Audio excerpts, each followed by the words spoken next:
Unfiltered opinions.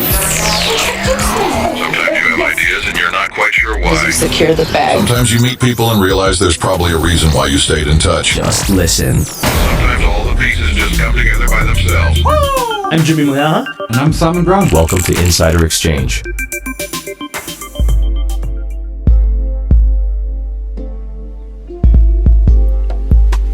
And we move on to our deep dive. This week we are taking a look at the world of contactless and cashless transactions, something producers absolutely love. I know some members of our production team don't believe in carrying cash. And recently, myself and Simon had very interesting experiences about the contactless world from our travels. We're going to get into that and we're going to see what that means for the future of how we interact and how we work with the businesses that we work with. I think I remember seeing something, when was it? A couple of weeks ago that said that South Africa wanted to push more towards a digital economy, and we're seeing more of a cashless. Countries are dumping cash in favor of alternative kinds of methods of payments and things. And I didn't realize how big it was until this past week. I mean, you had your experience with Cape Town and the concert. What was that like going through? I mean, you can remember a time where everything was cash, right? I remember getting on buses and having to hand over money and getting a little ticket. So actually, it's a good point, because I catch the Gautrain from Rosebank. Tap, tap, credit card on my phone, zip, zip, nice and simple. And then, of course, you Uber, and there's zero involvement of cash there. The concert was cashless as well. Worked an absolute treat, no problem there at all. And then you get on the MyCity bus, and you got to go get a card.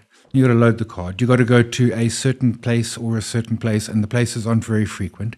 And then you can't, like, you tap that card, but you've got no, like, it's not connected to an app or anything. So then you got to go and you got to refill it, but you don't know how much you've got, and you got to struggle to refill it, and you've got to catch an Uber to a place that can get you money into it. And and I tweeted this, and apparently they are aware of it, and this will be resolved by June of next year, according to the mayor of Cape Town. But look, I'm an old school person. I always have cash on me, just because my grandfather always said sometimes there's a deal going down and the man with cash wins the deal. So I do that. Recently, I carry less cash on me, but if I'm at the petrol or a car guard guy or something, I need some cash for him. But aside from that, I just use my phone. I have, these days, if I leave my wallet at home, it's not a train smash, because it is just tap, tap, and I pay everywhere. And it is, I mean, it's epic. And now, I mean, lose my phone and like, but... So the interesting thing is, being a millennial, right? I kind of lived through the world that you described, where everything was cash and there's this fear to go digital and all of that. But at the same time, you see what the world is today, and you see the digital, you embrace that side of it. And I found myself in another country and looking at a transaction. And it was something small. It wasn't anything really significant, but just the convenience that came from it. I was able to, in the space of waiting for, I think we were waiting for coffee or something. In that time, I was able to set up a foreign account, move money with my discretionary allowance into the foreign account, into foreign currency, convert it whatever live rate it was, and then have that as a virtual card added to my paywall. I did all of this from my cell phone. While having coffee. While having the coffee, and then paid for the coffee with the virtual card that I just created. It was amazing. And I sat there with my wallet, and I was like, I don't actually need my wallet. I've been able to transact freely at that. And that's the world that we're now moving into. And when you look at countries outside of South Africa, as you said, in South Africa, certain transactions, like thanking your car guard, do require you to have cash, until we get to a point where the car guards have Yoko machines. I've seen that too. I've seen that. But that's not seamless enough yet, is just to hand over a 20. That's it, a 10 rand, a 20 rand, that's it. But when you're in a foreign country, my principle has always been, when traveling, do not find yourself in a position where you don't have liquidity, whether it's cash, whether it's credit, however it is. Yeah, that's a good point. Don't be stranded outside of your home country without liquidity. So I get very paranoid about these things. I make sure there's cash, there's physical cash, there's digital cash, all of that stuff is available. But I found myself almost feeling bad for having physical cash because it just wasn't being used. I mean, there was the option to do it. There was the optionality to, but you can pay in another currency, in another country, seamlessly. It goes off your account immediately. It's almost effortless that the world we now live in allows for that. And you look at examples like Woolworths that now have cashless tills. We're seeing it now in South Africa, the cashless till environment, and it's almost like the self-service tills as well. I remember when I was in London at some point and I went to a Marks and Spencer's, which is the equivalent of a Woolies, right? They have those self-service things where you can entirely scan your groceries yourself, package them yourself, pay yourself, all of those sorts of things. So the world we've lived in has definitely changed over the last couple of years. But to your point around things like the My City and things like the concerts, I never thought we'd get to this point now. And now, does that make it more dangerous or does that make it better? Because if theoretically, if someone gets into your device, that could be catastrophic. So surely it's safer because, I mean, for example, to your point, when we were in Europe 2 years ago, first thing I do when I land at the airport is draw a couple of €100. And then, of course, they give me big notes. And I'm like, no, I want little notes. Anyway, just because I'm like you, maybe I'm going to need some cash at some point. Never used it. My wife got pickpocketed on the subway, as cliched as it can be, on the metro. But anyway, she did. And she had €10 in there. And the most valuable thing in there was actually the purse. That cost like R1,000 because and a card, which same thing. It was I just like, well, that's no problem. We blocked that card. We created a virtual card. This is all happening. Weirdly, they sent a new card which got home before we did, but etc. etc. You then have to have device security, and I know people who, when they go to shopping malls and stuff, have a cheap phone that doesn't have banking and all of that sort of thing. Now, sure, I've got a fancy Apple. It's Face ID, but I mean, all you got to do is knock me out, right? I mean, not necessarily. You could punch me. You could you could slip a drug in my drink or something. And I'm lying unconscious, and they're like, ting ting, and now you're open. And, I think about my banking app. Again, I need to do face scan to get into it. But if I'm lying there unconscious, and then it's like, well, they can't add a new reference. You can. Again, what's the security? It's my face. Suddenly, there is that single point of failure to my entire net worth. And I thought I was safe with biometrics because it's my fingerprint. It belongs to me. You can't replicate it. But as you're rightly saying, if I'm knocked out, easiest access to absolutely everything. That's it. Yeah. Absolutely everything can be accessed that way. So contactless, for as much as it is a good thing, and I suppose we're moving forward in that regard, the safety of it, as you said, single point of failure now becomes the problem. But perhaps this is something that we should get the community to weigh in on. I think I appreciate that we all have had different experiences with this. So to our community, is South Africa ready to be cashless? If we're being absolutely realistic about the dangers that come with it, the benefits that come with it, is it something we are ready for? Or do we still feel that cash contant is the way to go? Because for some people, that's what it is, right? For some people, I know that the R100 I'm holding in my hand or the R100 that's sitting in my wallet will always be the R100 that's there. No one's going to hack into it. No one's going to threaten it. No one's going to come in and say, we've stolen your R100, unless, of course, they knock you out, which was going to be a danger anyway. It's a danger anyway. So that's going to be the question to our community. We'd love to get your thoughts on that. Please do share that so that we can kind of get a gauge of where everybody sits on the cash versus cashless conversation. But the South African picture is also quite a different one because there's so many more companies that are now going cashless in South Africa. You look at something like Starbucks as well that offer cashless stores in their entirety. How do we then differentiate between what things would be best suited to be cashless versus, say, other things we should just keep as they are? Because I look at South Africa compared to a place like Dubai, and 90% of the, or 90, more than 90% rather, more than 90% of the transactions that take place in the GCC areas, that is the Gulf Corporation countries, are contactless transactions, are cardless transactions, whether it's tap and go, whether it's digital transactions. They have fully embraced that. Granted, they have very strict rules on what happens with theft and etc., etc. That probably safeguards a lot of this.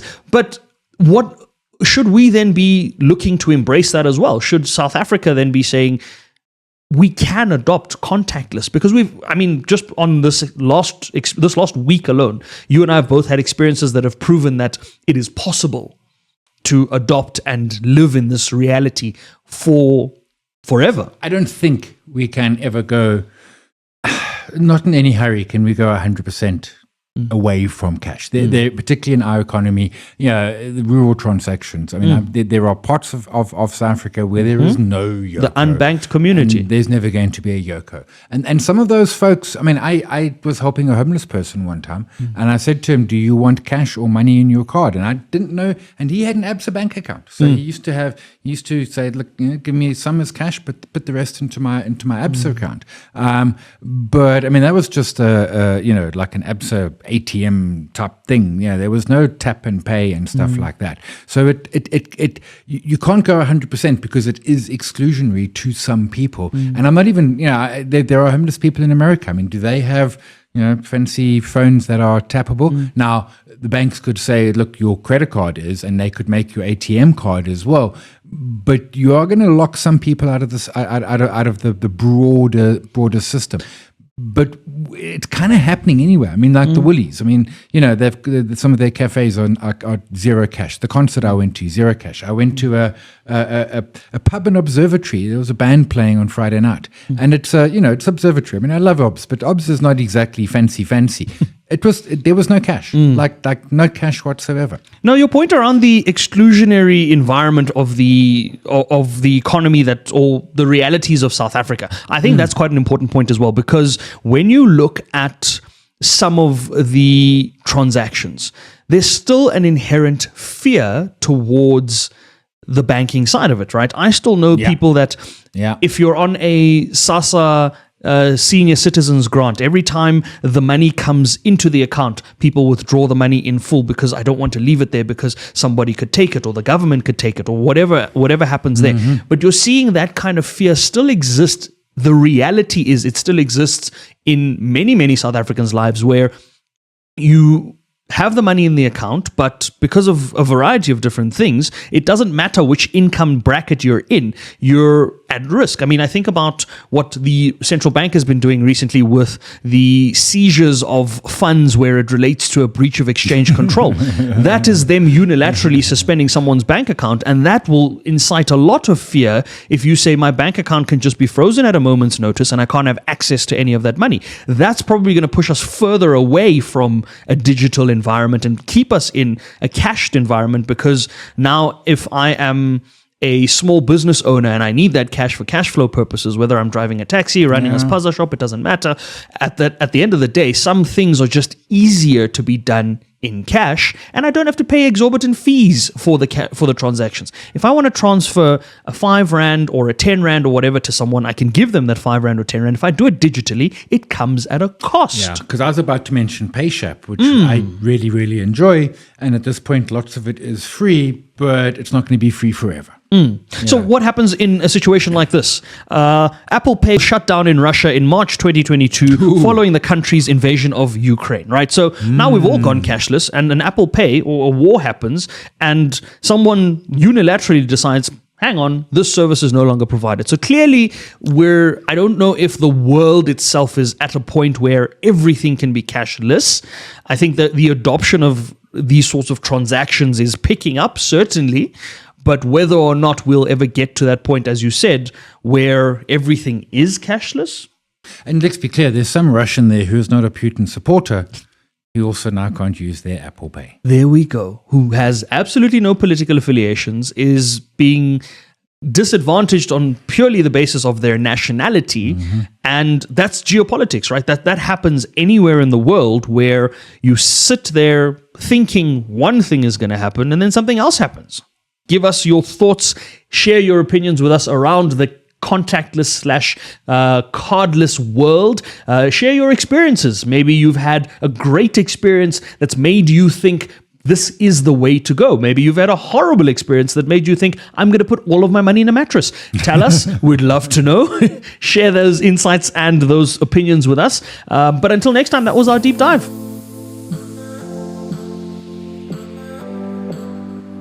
And we wrap things up with a look at investor insights. We're taking a look at the potential impact that rate changes can have on your debt. We saw that last week. We got an interest rate decision from the Central Bank of South Africa to reduce interest rates by 25 basis points. The last time they did that, I think Sai worked out that it was about 120 or 150 Rand adjustment to your bond. We're going to be taking a look at some of the bigger impacts that these rate cuts can have on you and the decisions that you make. We're also going to be updating our wall. And as we've started this year from 2025, we're going to be throwing in something unexpected at the end of the show, our unfiltered opinion of the week. So stick around for that. Let's start off with the rate changes. Not surprising to see the rate changes come through. We kind of expected the 25 basis points, but the bigger story then becomes, as a South African who's seen the pace of rate hikes versus the pace of rate cuts, how do you then manage your life? Does it have a material impact on your debt? Because it certainly has an impact when the interest rates are going up, but we hardly feel it when the rates come down. Well, we don't, and that's because I suspect, so to the point, so we've had 0.75% rate cuts. That's around $500 per million Rand of home loan. That's not nothing. Look, it's not a slap up. I mean, you go for dinner with your loved one or you go for dinner and have wine. I mean, it's either or, right? You can't have both. But it is $500. What I think happens, though, is that we don't sort of recalibrate our budget. And I know I've just said the B word and everyone is like, oh, don't go in there. The B month even, Simon. but the money kind of arrives and we just like, hey, rather, it doesn't arrive. Less money leaves and we just kind of like, and what I always say to folks, and that was what I was saying towards the end of last year, I'm saying it's not a lot of money, but make a plan for it. Let's say you've got a 2.5 million Rand bond, which is a big bond, but not out of the world. You're about 1,200, 1,300 Rand a month richer. Sit down and plan what to do with it. Okay, so it's 1,200 Rand because it makes the math easy. Why don't we put $400 into the bond to pay that a little faster? Why don't we put $400 into another debt? And why don't we put $400 into candy floss and popcorn? You know, I'm a big fan of, we've got to have some fun in life. And candy floss and popcorn. I think that's another conversation we're going to have, is a conversation around managing your debt and potentially understanding whether there's value in paying it down, whether there's value in certain debts, what good debt might look like. Because I think 100%. There's a lot of meat to that conversation. But that's a conversation for another day. That might be a deep dive. It might even be next week's deep dive. We'll see. For this conversation around looking at rate changes, when we get rate hikes come through, the bank is very quick to implement those rate hikes. Effective immediately, rate hike, blah, blah, blah, blah, blah. Then the rate cut comes and the bank says, oh, effective next month. Really? We will. No, well, they do the adjustments almost immediately as well. But it almost feels as though they're eager to do the rate increases and less eager to do the rate cuts in some cases. From a debt perspective, should you be then exploring things like fixing your rates? Because that question came up now. Someone looking to buy a home now, right? You know the expectation is that rates are going to come down. So it is in your interest to have a variable interest rate, because as that comes down, your repayment rates will also come down there on those big debt items. But at the same time, some people would say, I'd rather fix it at a certain point, be comfortable that I'm okay there. And if the banks are forecasting the rate cycle to come down as well, then they're happy to fix at a higher rate because it means they're locking in revenues at a higher rate. How do you navigate that from a debt perspective? So I haven't had a bond in a while, and when I did have a bond, I would always look at the fixing the rates, and it might have helped in the short term, but the banks aren't in the business of, they got way smarter economists than you and me and everybody else. In other words, what looks good to us is definitely good to them. Now, there is a chance they are wrong somewhere. So what is prime now? 11? What are they going to fix at? 10.5 for 2 years? I wouldn't take 10.5 for 2 years because they usually only fix for 2 years. I would take 10 for 2 years, but they're not going to give you 10. But even at 10, right? So I was thinking about the numbers in a similar fashion to say, if prime is at 11 and a bank offers you, let's say you've got a good credit score and a bank miraculously offers you a prime rate of prime less 1. So you start at 10. And you have the option to fix. You're never going to be offered to fix at prime less 1. They'll fix perhaps at prime plus 1 or at prime or at a rate that's always going to be beneficial to them.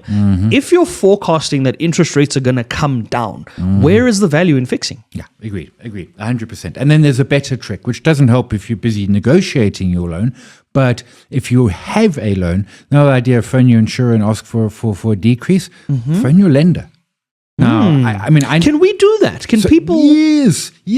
So the Twitters in January have been full of people phoning. Well, you don't phone because it's 2025. You email. and so a lot of people are said like, no, well then come back next year. And I think the banks will review only every 6 months. So come back in 6 months. But I've seen people get 0.1, people get 0.25 cuts on their rate. So whatever their current rate is. Now, a couple of things, where's the house? What's the value of it? They don't do a check, but they know broadly, if you're in that street that blew up and still hasn't been fixed, you're not getting a cut. But if you're in the Atlantic seaboard, your property's gone up, so maybe. Do you pay extra? Are you in arrears? Those sort of things. Maybe you've had a salary increase. Maybe you've reduced your risk. In other words, if you're a man, you got married. If you're a woman, you got married, that pushes your risk up. No, fun fact, on the wedding day, the woman's life expectancy goes down and the man's goes up because men kill women and women stop men doing stupid things. So contact your bank and say, it's an email. You just send an email and then if they reject it or if they accept it, find out what their process is. In other words, how frequently can you request this? Because it's just an email and, 0.1 is not a heck of a lot, but it's money in your pocket rather than their pocket. And the worst they can say to that email is no. Correct. They absolutely can't give you a worse response than, sorry, we can't do this now. But what you raised is quite an important point around finding out the process. Maybe we should look at that as well. Maybe we should explore what the process is like, because you also need to understand how to make the system work in your favor. The system is not designed to give you all the answers and spoon feed you all the answers, but clearly there's a lot of benefit that can be derived from it. We're going to be taking a look at some picks on the wall. At the start of the show, Sai said he had a very, very, very important pick to add on the wall. Sai, what's going on the wall? One word, gold. Now, you then said to me, what gold? Dude, that chain around your necklace, stick it on the wall. Gold bars on the wall. GOD gold on the nuggets. wall. Anything gold that miners. you can find that's gold. Gold Put nuggets, it on. not chicken nuggets. Gold, stick it on the wall. We are in... Oh, really? We've got to say that again? Unprecedented times. That's true. $3,000 an ounce for gold does not seem unrealistic. Oh, you're 100%. Just buy yourself some gold. You think we should get Mashima back on to give us a projection? Yes, because you know what she was last time? Right. 100% right. That's Mishima. Over and over. That's so Mishima. Perhaps that's going to happen. We're going to get her thoughts on that. But gold is going on the wall. We are also going to be revisiting some of the things that we had on the wall. We had made some adjustments to what we'd put on the wall in terms of local versus offshore. I know we had, in terms of our local picks, we'd had the likes of Sasol moving up out of some really scary territory off the back of some positive restatements by Morgan Stanley. They didn't end the month off too well, but we did move them around as well. I'm having a look at the wall at the moment and I'm seeing the likes of Spar that we kind of still have very neutral stance on. Telkom, we're still waiting to see surprises happen there. Advotech, we had a bit of a concern. You like Advotech? No, we liked Advotech, but we also looked at the space they were sitting in and looked at the competitors and looked at other factors. But we did like Advotech. I think we just potentially didn't like them enough to say that we'd put them higher up on the wall at the time. I think we were still waiting on a couple of things from their perspective. I look at multi-choice. That still, for me, doesn't seem like something we want to be near because we don't know what's happening with the Canal Plus deal. We're adding gold to the wall. We're going to add some gold counters. We do have gold counters on the wall, don't we? I'm sure we do. We surely do. We surely do. We've got the PGMs on there. We have Sibanye on there. Diversified Miner kind of covers a bit of the gold space. Northern. You had Anglo Gold Ashanti. I remember you were a big fan of Anglo Gold Ashanti as well. So I erroneously sold some of my pans, in fact all my pans. We had DRD Gold under alternative, sorry. Do we leave them under alternative? Do we move them out now? Is this a good time to say DRD Gold could perform well because they have to do very little to make more money now? Correct. So we're moving DRD Gold. Their only risk is inflation. But even then, if your gold price is moving up at a rate faster than inflation is growing, and it's no worries, and the central bank is trying to get inflation to 2.5%, then really there's no worry. For the first time in South Africa's history, I think, inflation rate sitting below 3% or around the 3% level is a benefit for these guys. So yeah, and load shedding helps them as well. Yeah, so it looks like we're bullish on everything that has to do with gold. How are we feeling about the Trump trade? Can we put things on the wall for the Trump trade? Yes, I look at you and it looks like I've just stressed you out for the next 6 weeks. So the Trump trade was crypto. That's had its day in the sun. Yeah. It was Tesla. That's had its day in the sun. It looks like Trump is like trumped his trade 2 weeks into his presidency. The Trump trade was from November through to January. And then the Trump trade is now short stupidity. Short stupidity, long gold. That is the Trump trade. I think that's quite an interesting trade. I think it'll play out quite interestingly in the markets. And we'll have to come back and look at how it affects the likes of BlackRock that we have on our international wall, the likes of Caring from a luxury perspective, the likes of the S&P.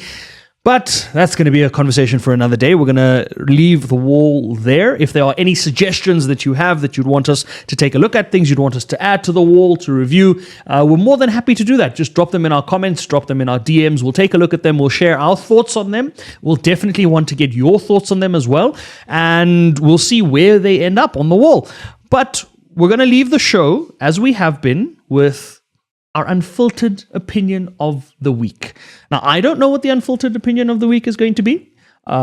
This week's unfiltered opinion is courtesy of something that Sai's been cooking up, and I'm eagerly awaiting to hear what this unfiltered opinion is. What is it? If you voted for Trump, you're stupid. There's nothing he's doing that he didn't promise to do. How did you vote for Trump? Maybe you're not stupid. Maybe you're just full of hate. Thank you.